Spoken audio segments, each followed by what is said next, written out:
Hi, my name is Felix Hennings, and I'm going to talk today a little bit about also the energy grid, but more in a local session. So there will be some similarities, but also some differences. So about me, I was having the honor to be on Timo's introduction slide. I'm a local, so I'm from Berlin, and I also, as already said, did my PhD here at SUSE Institute in the energy group. Formerly on optimization of gas transport networks. You can also watch my talk in the last year at work that was recorded online. And since 1.5 years, I'm now the part of DoingTheMath, which is like a consulting company, and I'm there one of the optimization modeling consultants. Yeah, DoingTheMath, I just said, it's a small company. We founded to the month 5 years ago. And our main goal is supporting organizations becoming more sustainable, mainly in the sectors of energy and supply chain. What is special about us is we are a full remote company, so our members work from all over Europe. And also we have a relatively large number of student assistants. So if this might sound interesting to you, you can also come to us and apply working for us and get some real-world insight by earning some money. The problem I'm going to talk about today also comes from the energy transition and is mainly about how to deal with grid congestion problems. Just a small introduction, we already heard about it quite a lot. So the use of electricity is increased due to electrification of transport, electrification of residential heating, and in the future, also the industrial processes, which currently mostly rely still on fossil fuels, but there are also technology solutions already available to turn that into electricity. So this is the demand side. On the generation side, we have renewable generators that we want to use in the future, and they are decentral, but they are also location dependent. So you cannot no longer have large electricity generation right next to your industrial processes, but you might have to cover some distance. All of this asks for network extensions. We just heard of that. And also the example in Germany where there is a lot of wind in the north. But historically, the large industries with a lot of energy demand in the south, so large network infrastructure is built to avoid grid congestion. When looking at the Netherlands, we are already in a more difficult situation. So this is the capacity that's available for new connections. So this is very accurate, up to date. I just looked this up last Wednesday. On the axis, so the white areas, if you find some, have free capacity for a certain amount. Limited capacity means that you cannot get all the capacity that you might want to. Orange already indicates that there's no capacity there, but the grid operator tries to find some by asking some customers if they might need less capacity. And the red areas, which are like main parts of the map, really don't have any capacity left. And this holds for the demand side, but also for the generation side. So you can neither add new large electricity demand to the network in these areas, nor you can add large electricity generators to the network. And the problem is that the electricity grid is just not up to the standard that we need or that they needed to have. And it is estimated that the congestion will occur for at least the next 10 years while the grid operators are increasing their capacities. So what to do in the next 10 years, especially because not building any new industry is kind of not really an option. And there the focus is really on having more local solutions to the problem. So if you're looking at small industry parks that currently might look like this, so you have different electricity customers and they are mainly dependent on the grid connection, but want to increase their industrial processes and want to increase the electricity demand, what can they do basically? And the solution or possible measures for these are that they invest into renewable generators or other assets themselves, basically. So you can have local PV panels that they can install, or they can invest in like shared electricity assets and put like combine their forces and build a wind turbine.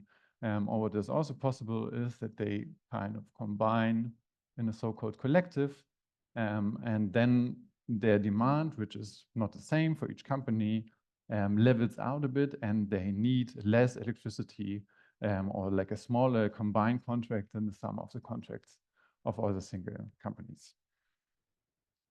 And then the big question is, of course, if you want to dimension these additional electricity assets, how much do you need? And this is where we come into play. So this is a cooperation with Viran, which is a sub-company of the Dutch distribution network operator Leander.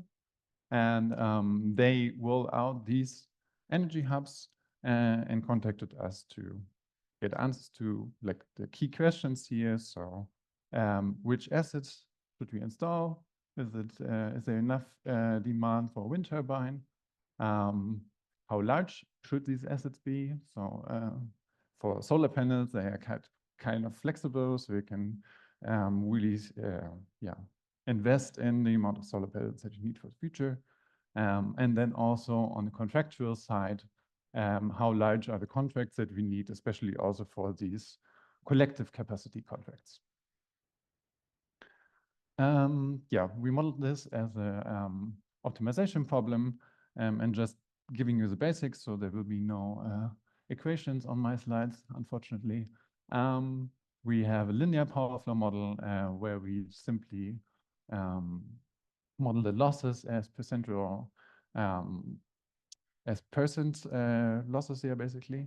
So as relative losses, there's no voltage levels inside. The futures are given by forecasted demands. And then for the capacities, there's a variable size on the renewable generators and on the batteries, and they then coincide with more renewable generation for the future or more storage capacity, etc. And as I said, we have these shared capacities where the in the collective, the capacity is divided up by all parties. There's some more advanced needs in terms of modeling and algorithms also. So we have multiple objectives that we want to talk about. Costs and emissions are kind of obvious, but for us also a big challenge is actually the autonomy, that you try to be as less dependent on the grid as possible, because that's kind of the whole idea of the approach. As we don't really know what the future will look like precisely, we want multiple scenarios for the future, for weather forecasts and for the demand development. We have different energy carriers. So if you also have a residential heating network, we can add that to our configurations. And we can also add hydrogen, so either as a temporary storage or to fulfill some hydrogen demand.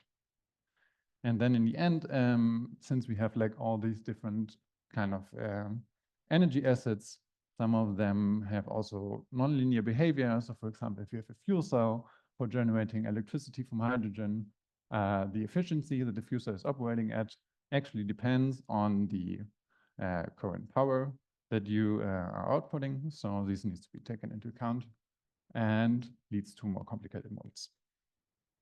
Okay. If we have modeled all of this now, how to solve it? First, talking about complexity. So the main problem here really is the large time dimension, because we are talking about capacity decisions. So we want to see or want to take into account next 2 or up to 5, up to 10 years for the demand and generation to really see how the assets will play out in the future. On the one hand. On the other hand, electricity needs to be modeled rather fine granular. So we are talking about 15 minutes granularity to really see intraday and inter-hour patterns in demand and generation, and also control the battery if there is one accurately. And simply aggregating these time steps would relax the peaks. And the peaks are usually that what determines the maximum capacity that we need for the single assets. So that's not really feasible. So in total, 50 minutes granularity. So that's like roughly 35,000 time steps per year. If we are talking about 10 years, then we are at 350,000 time steps. So for each variable you introduce, you basically have that number of times. It scales up quite rapidly. Yeah, now about solution strategies. So what to do about that is, basically find heuristics that de-risks large time dimension and scale it down to like a smaller representation. So what you do is you try to cluster the weeks. You find weeks that look similar and then have only one representative out of this. So you can do this with, there's some clustering methods that are readily available, basically, that can be used for them. And then once you have the capacity decisions, you no longer need to take the full time horizon into account, but do the actual control of the single assets in a like involving horizon approach, where you shift the time window basically and thereby have a smaller time dimension. The problem with these clusterings is that you usually don't cover stress periods or like peak behavior very well. But these are actually the ones that are important for our capacity decisions, as I said, to really build essence large enough to be able to deal with also the most severe occasions or like situations in the network. And to deal with these, we kind of try first, find out that some periods don't work and then add them to our time representation, and thereby iteratively come to a solution that is actually able to handle the whole time horizon. I'm rather fast, I see. I'm already at my last slide. This was kind of the theoretical model, how you would describe it and really focus on the mathematics. But at CO at Work, it's also mainly about bringing optimization to practice. So just two things that I want to mention that are rather important, which you probably also heard quite a lot of times already. The first one is data preparation. So for all of this work, you need realistic input data, weather forecast for the next 10 years, which on a 15-minute granularity level might be hard to get. Another example would be like EV charging demands. So having a schedule of when cars arrive 5 years in the future is hard to come by, because currently there are not so many EV cars around, or electric vehicles that already has a car inside. Then you need to do some aggregation of categories for your data, for example, in the cost. If you really want to know what the cost of a contractual capacity is, then kind of you can break it down into, okay, you have a one-time cost and then you have some cost for the operation. But like the sources for these cost terms are really complicated, or like complicated, they're diverse. So there can be subsidies, there can be taxes, and all of this kind of you have to combine and find out individually. And then what is also important, if you look for data preparation, that also involves humans, that you need some infeasibility or slack analysis, because usually there are errors in there, and then you want to find out where they are basically. And just having a model that says I'm infeasible doesn't really help you in finding where the problem is. The second thing that is really important is really data visualization, which is, if you started kind of underrated, but if you want to talk to customers, you need good explanations of what's going on. So for the input, you need visualizations, even though the data actually comes from the customer, but they also want to understand what problem they're currently looking at. And then if you're looking at the output, you want comparison of different solutions. What's the difference between two installations in terms of cost? And then also sensitivity analysis, what we also heard about earlier, I think by Jacob it was it. What if happens if you change some things in the configuration? What happens if I allow not one wind turbine to be built, but two, or add different companies to our collective capacity? These kinds of things also need to be added. And to my experience, the effort here is really larger than for solving the mathematical problem in itself. So that's just where I spend most of my time on, actually. And that's already it. And you can go to our website to find out more about our company. Thanks.